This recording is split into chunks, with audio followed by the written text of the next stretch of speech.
morning guys! Magluluto tayo. Ang ating simple recipe ngayon ay ginisang sardinas na may itlog.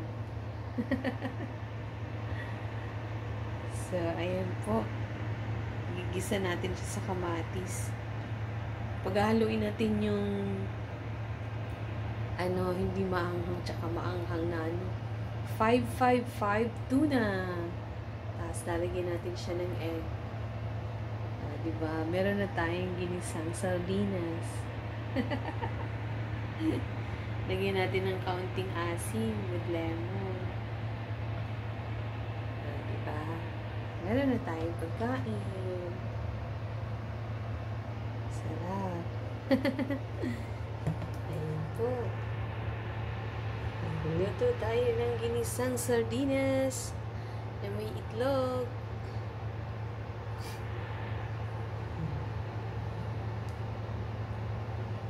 Ganun talaga guys sa abroad pag wala pang sahod, di ba? Mag-isa muna tayo ng sardinas.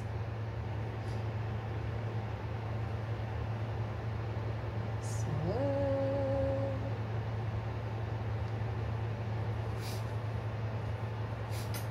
nakakamiss din yung yung sardinas lalagyan mo ng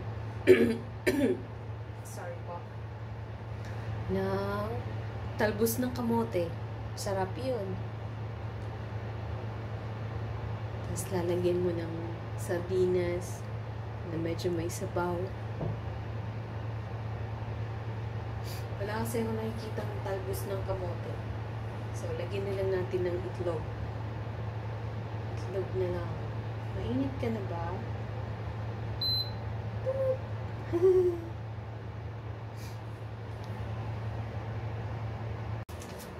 Guys, pisa na natin ang ating paggisa.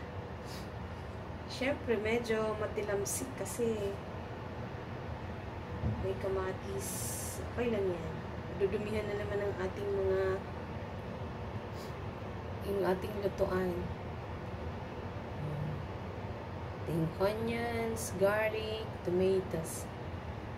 Gisa na natin yung sibuyas, bawang. Ay, mainit na nga siya. Mashallah.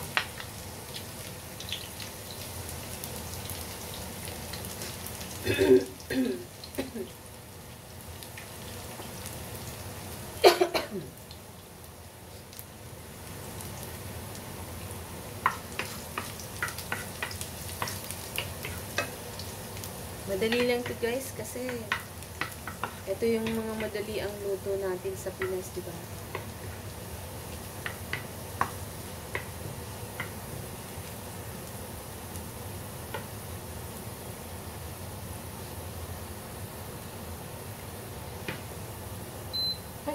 Napindot ko yung come on, napindot ko yung lutuan. Masyadong sensitive yung ating lutuan. So, sunod natin yung ating onions.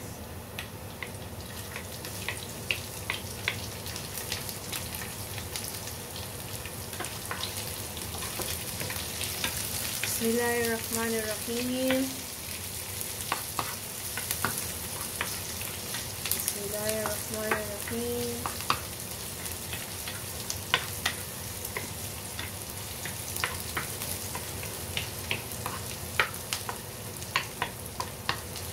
Mabilisang luto.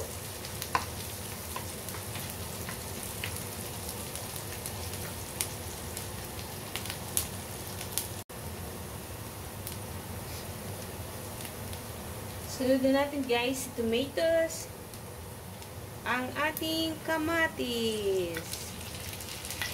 Wala.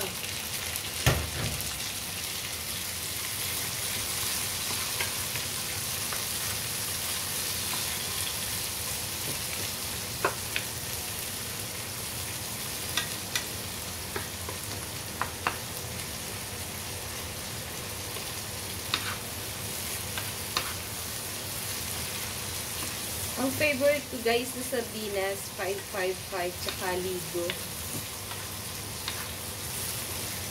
Masarap siya. Tapos yung ano pala, mega sardines. Masarap din siya. Yung iba kasi marami silang tinik.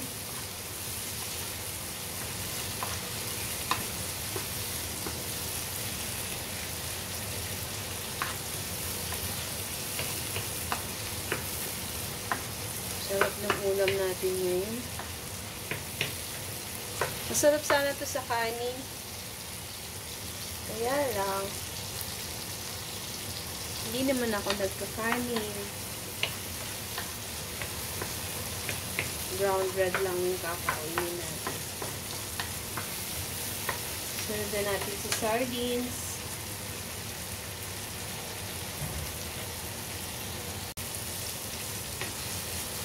Ayan guys, pwede na natin ilagay si sardines. 555 sardines. Nagki-model pa tayo ng sardines. Bismillah. Ang dami pala nito. Ito naman yung spicy. Paghaluin natin para masarap. Wow, ang dami niya. Ang dami. Naalala ko nung maliliit pa kami. Isang sardinas kasya na sa amin eh. Ang ginagawa ni Papa, ilalagay niya ng maraming tubig para maraming sabaw, di ba? Kahit nga sardinas nun, ang hirap pang bilhin. Mahirap yung buhay nun, pero ano naman siya, yung hindi mahal yung bilihin. Yung sardinas nun, 2 pesos lang eh. Yung isang makakabili ka na. Isang lata. 2 lang, 2. Naabutan ko pa yun, yung sardinas na 2 pesos na isa. Tapos naging 250. Nung nag-aaral kami ng high school, pag namimili kami ng pang-supply for 1 week, ilang sardinas binibili ko nun. Tapos, lang, 250 ang isa. Naging 250 na ng isa nang nag-aaral na ako ng high school. Tapos ngayon, magkano na ang mahal na, diba, ng sardinas sa Pinas? 25 pesos yata. Grabe na yung nakal ng sardinas. Pero malaking tulong naman yung sardinas sa atin, sa Pinas. Sarap yan, guys.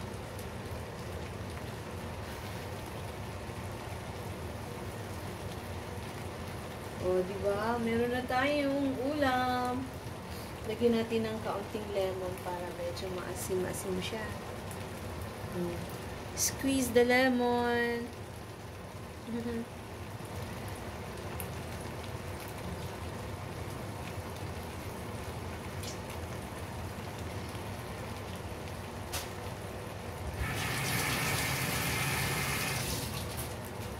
Squeeze na natin si itlog. Hindi ko pa pala ito nalagyan ng asin. So, lagyan natin ng asin. Lagyan natin ng konti.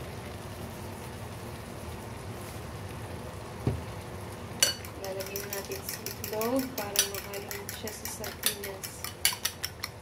2 itlog lang yung ilalagay ko. Okay. Bismillahirrahmanirrahim. Meron na tayong ginisang sardinas na may itlog.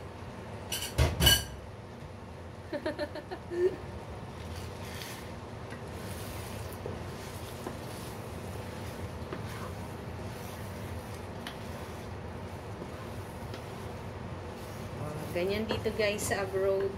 Hindi lahat masasarap na ang kinakain namin. Pareho lang tayo ng kinakain dyan sa Pinas. Sardinas na may itlog. Sarap!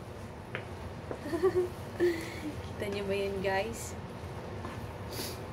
Para lang siyang ano, no? Lasagna. Lasagna.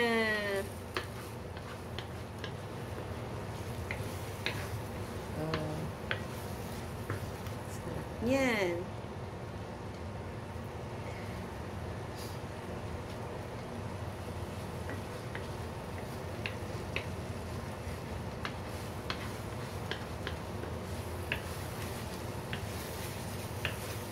May mga tao guys na ayaw kumain ng sardinas. Kasi siguro hindi talaga nila gusto yung, siguro yung amoy, no? Pero masarap ang sardinas. Matawid gutom. Pag kumukulo na yung tiyan mo. Oh, di ba? Kahit ano pa yan. Tapos ipapalaman ko siya sa brown bread. Oh, okay na yan. Pagkain ko ngayon. Day off. Wala pa yung sahod namin guys. Sa ano pa siguro? Sa linggo pa. Tomorrow. Inshallah. Inshallah. May sahod na bukas. Kaya sa ngayon, sardinas muna tayo.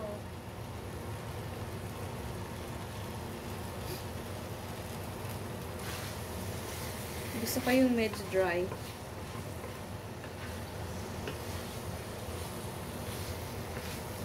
Bango? Ang bango-bango ng sardinas. Ang bango-bango ng sardinas. Ayan guys, luto na siya.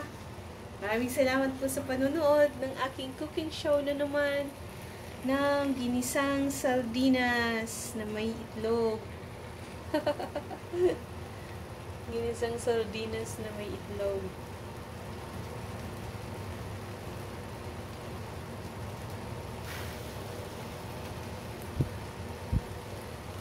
Sarap. Bye-bye guys.